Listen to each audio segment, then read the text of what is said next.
നല്ല ഹൃദയങ്ങളുള്ള ആളുകൾക്ക് അവരുടെ വായിൽ നിന്നൊരിക്കലും ചീത്ത വാക്കുകൾ വരികയില്ല. ചീത്ത വാക്കുകൾ പറയുന്നവരെ അള്ളാഹു ഒരിക്കലും ഇഷ്ടപ്പെടുന്നില്ല. കടുത്ത ശിക്ഷ അള്ളാഹു താല അവർക്ക് നൽകും. സൂറത്തു നിസാ 148, 149 ആയത്തുകളിൽ അള്ളാഹു താല ഈ കാര്യം നമ്മെ പഠിപ്പിക്കുന്നുണ്ട്.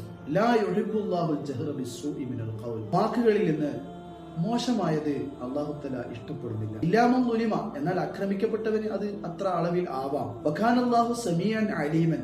അള്ളാഹു തആല എല്ലാം കേൾക്കുന്നവനും നിങ്ങളുടെ ഹൃദയത്തിലുള്ളത് സമ്പൂർണ്ണമായി അറിയുന്നവനുമാണ് കേട്ടോ.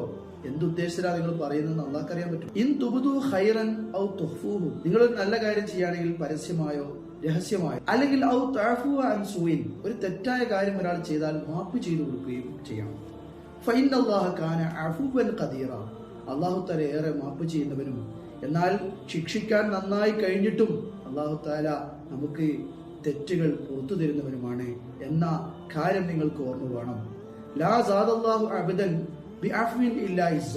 മുത്തനബി സല്ലല്ലാഹു അലൈഹി വസല്ലം പറയുന്നുണ്ട്, മാപ്പ് കൊടുത്തുകൊണ്ട് ഒരാൾക്ക് ഇസ്സത്തല്ലാതെ ഒരിക്കലും വർദ്ധിക്കുകയില്ല എന്ന്. ഖിയാമത്ത് നാളിൽ ജനങ്ങളെ മുഴുവൻ ഒരുമിച്ച് കൂട്ടുമ്പോൾ മാപ്പ് കൊടുത്തവരെ മാത്രം അള്ളാഹു തആല പ്രത്യേകം തെരഞ്ഞെടുത്ത് അവർക്ക് മാപ്പ് നൽകുമെന്ന് ഹദീസിൽ നമുക്ക് കാണാൻ കഴിയും.